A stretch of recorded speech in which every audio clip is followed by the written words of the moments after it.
ज्ञान the treasure में आपका स्वागत है। और हम आपको बताएंगे कि कलयुग में पांडवों को क्यों जन्म लेना पड़ा और जब कलयुग में वो जन्म लेते हैं तो किस घर में किस रूप में जन्म लेते हैं, वही हम आपको बताने जा रहे हैं।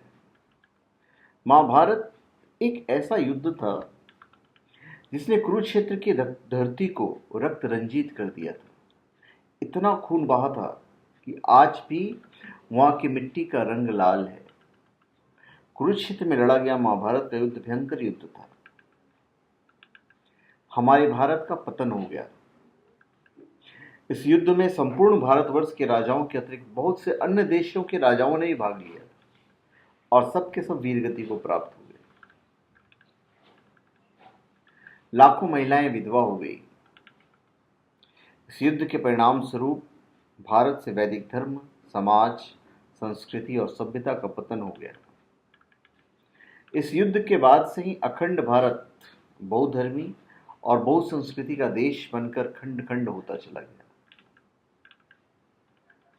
कौरवों की ओर से दुर्योधन और उसके 99 भाइयों सहित भीष्म, द्रोणाचार्य, कृपाचार्य, कर्ण, अश्वत्थामा, मद नरेश शल्य जो थे श्री राम की 50वीं पीढ़ी में शल्य हुए थे। भूरिश्रवा, अलम्बुस, कृतवर्मा, कलिंगराज, श्रुतायुध, शकुनी, भगदत्त, जयद्रथ, विंद, अनुविंद, काम्बोजराज, सुदक्षिण और बृहद्रथ युद्ध में शामिल थे। पांडवों की ओर से युधिष्ठिर और उनके 4 भाई भीम, नकुल, सहदेव, अर्जुन सहित सात्यकी, अभिमन्यु, घटोत्कच, विराट, द्रुपद, धृष्टद्युम्न, शिखंडी, पांड्यराज, युत्सु, कुंतीभोज, उत्तमौजा, शैब्य और अनुपराज नील युद्ध में शामिल थे। इस तरह सभी महारथियों की सेनाओं को मिलाकर कुल 1 करोड़ से ज्यादा लोगों ने इस युद्ध में भाग लिया था और उस काल में धरती की जनसंख्या भी ज्यादा नहीं थी। लेकिन हम बात कर रहे हैं कि जो महाभारत का जो युद्ध हुआ, तो युद्ध के अंत में अश्वत्थामा ने आधी रात में पांडवों के सभी पुत्रों को मार दिया था। लेकिन फिर क्या हुआ था, इसके बारे में भविष्य पुराण में लिखा हुआ है। उसके अनुसार कहा जाता है कि आधी रात के वक्त अश्वत्थामा, कृतवर्मा और कृपाचार्य तीनों पांडवों के शिविर के पास गए और उन्होंने मन ही मन भगवान शिव की आराधना करके उन्हें प्रसन्न कर लिया था, जिसके कारण भगवान महादेव ने उन्हें पांडवों के शिविर में प्रवेश करने की आज्ञा दे दी। फिर उसके बाद अश्वत्थामा ने पांडवों के शिविर में अंदर जाकर तलवार से पांडवों के सभी पुत्रों का वध कर दिया था और वहां से चले गए। जब पांडवों को इसके बारे में पता चला तो उन्होंने इसे भगवान शिव की करनी समझकर उनसे युद्ध करने चले गए। जैसे ही पांडव शिव जी से युद्ध करने के लिए उनके सामने पहुंचे, उनके सभी अस्त्र शस्त्र शिव जी में समा गए और शिव जी बोले कि तुम सभी श्री कृष्ण के उपासक हो, इसलिए इस जन्म में तुम्हें इस अपराध का फल नहीं मिलेगा, लेकिन इसका फल तुम्हें कलयुग में फिर से जन्म लेकर भोगना पड़ेगा।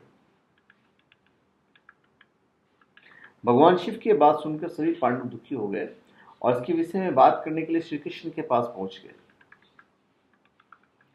तब श्री कृष्ण ने उन्हें बताया कि कौन सा पांडव कलयुग में कहां और किसके घर जन्म लेगा।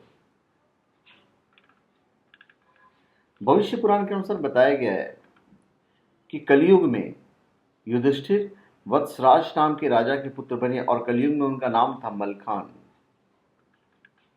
कलयुग में भीम वीरन के नाम से जन्मे थे और वे वनरस नाम के राज्य के राजा बने। कलयुग में अर्जुन का जन्म परिलोक नाम के राजा के यहां हुआ और उनका नाम था ब्रह्मानंद। कलयुग में नकुल का जन्म कान्यकुब्ज के राजा रत्नभानु हुआ और उनका नाम था लक्षण। कलयुग में धृतराष्ट्र का जन्म अजमेर में पृथ्वीराज के रूप में हुआ और द्रौपदी ने उनकी पुत्री के रूप में जन्म लिया, जिसका नाम वीला था। कलयुग के महादानी कर्ण ने तारक नाम के राजा के रूप में जन्म लिया। कलयुग में सहदेव ने भीम सिंह नामक राजा के घर में देवी सिंह के नाम से जन्म लिया। तो धन्यवाद। आप हमारे चैनल पर सब्सक्राइब करें और अपने कमेंट दीजिए। धन्यवाद।